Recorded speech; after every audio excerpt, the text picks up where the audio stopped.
Assalamualaikum warahmatullahi wabarakatuh.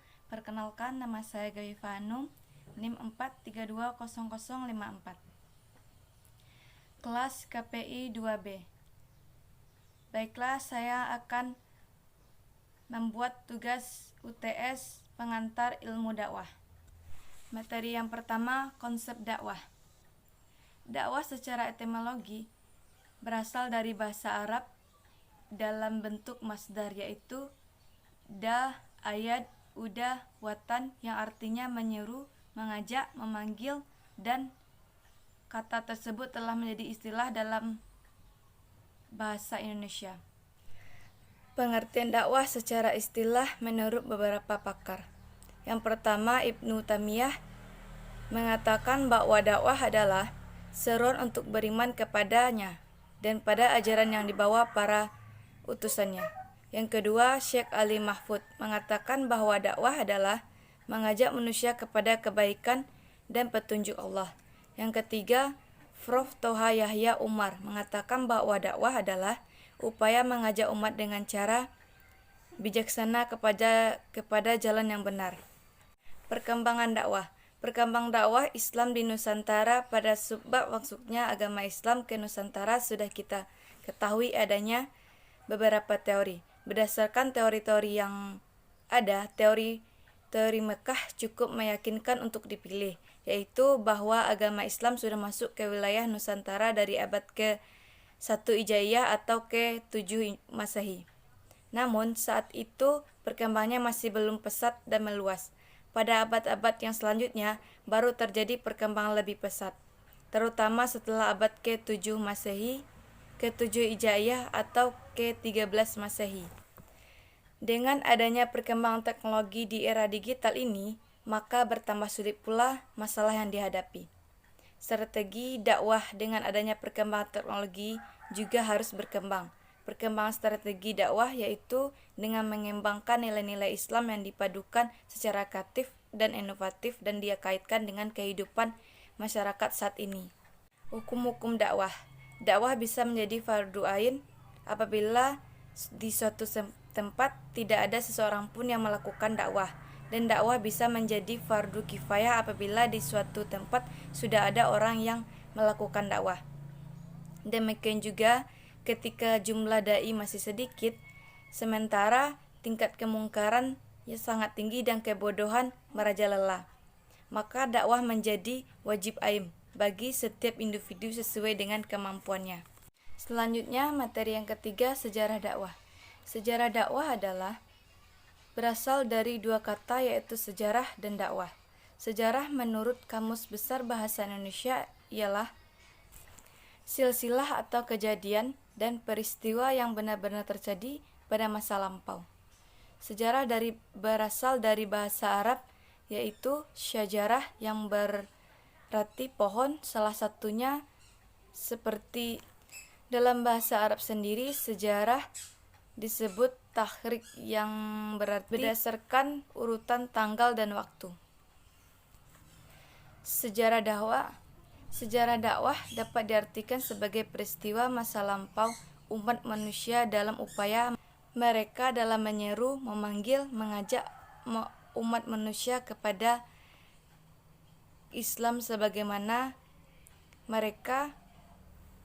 Dakwah pada zaman Rasulullah SAW dilakukan di Mekah dan di Madinah setelah beliau dilantik sebagai seorang rasul. Dengan turunnya wahyu Allah yang pertama, yaitu surat Al-Alaq ayat 1-5. Maka sembahlah Muhammad SAW sebagai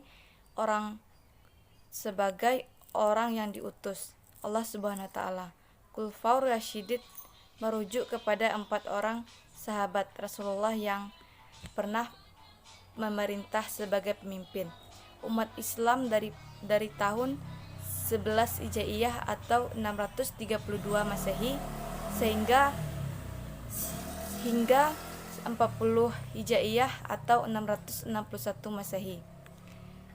Muhammad Khulafaur Rasyid bertugas untuk menegakkan agama Islam dan mentadbir dunia mengikut hukum syariat atau untuk kebaikan di dunia dan di akhirat. Dakwah di era modern adalah dakwah yang dilakukan sesuai dengan masyarakat modern, dilihat dari segi materi, metode, dan media yang akan digunakan. Sebab mungkin saja materi yang disampaikan itu bagus, tetapi metode atau media yang digunakan tidak sesuai dengan kondisi masyarakat. Pokok-pokok dakwah. Pokok-pokok dakwah Nabi Muhammad SAW. A. Dakwah di Mekah. Dakwah di Mekah terbagi menjadi dua. Yang pertama, akidah. Yang kedua, akhlak mulia. Akidah, yang mana Rasulullah SAW diutus Allah Subhanahu wa Ta'ala untuk menyampaikan ajaran tauhid, yakni hanya menjadikan Allah Subhanahu wa Ta'ala satu-satunya Tuhan yang patut untuk disembah. Nabi Muhammad SAW di Mekah menyeru agar meninggalkan perbuatan menyembah berhala. Yang kedua, akhlak mulia. Akhlak mulia, selain tauhid, maka pokok dakwah Rasulullah SAW adalah akhlak yang mulia yang terlihat dari diri pribadi beliau. Di Mekah, Nabi mengajak untuk meninggalkan segala perbuatan keji yang dilakukan masyarakat Arab. Dakwah di Madinah. Dakwah di Madinah terbagi menjadi 4 pokok-pokok. Yang pertama, menjadikan masjid sebagai pusat kegiatan dan menumbuhkan kecintaan terhadap masjid. Yang kedua, mempersaudarakan sahabat di kalangan muhajirin dan kalangan Ansyar agar terbentuk ukhuwat dan perasaan satu badan antara sesama manusia, antar sesama muslim. Yang ketiga, meletakkan fondasi terhadap negara Islam dan tata cara pelaksanaan yang meliputi politik, sosial, dan ekonomi, agar terwujud negara yang tunduk pada hukum Allah. 4. Mengatur cara bermuamalah dengan orang-orang kafir, baik kafir harbi yang terang-terangan melawan, maupun kafir dizmin yang terikat perjanjian damai. B. Karakteristik dakwah Rasulullah. Karakteristik dakwah Nabi terbagi atas 3. Yang pertama, dakwah dalam bidang ketuhanan. Yang kedua, dakwah dalam bidang pendidikan. Yang ketiga, dakwah dalam bidang pembinaan. Yang C. Strategi dakwah Rasulullah. Strategi dakwah Rasulullah terbagi atas 3. Yang pertama, membangun masjid. Pembangunan masjid selain berfungsi sebagai tempat ibadah, juga berfungsi sebagai pusat kegiatan dakwah, pemerintahan, bermusyawarah, dan lain sebagainya. Yang kedua, menciptakan persaudaraan baru untuk membangun sebuah peradaban baru.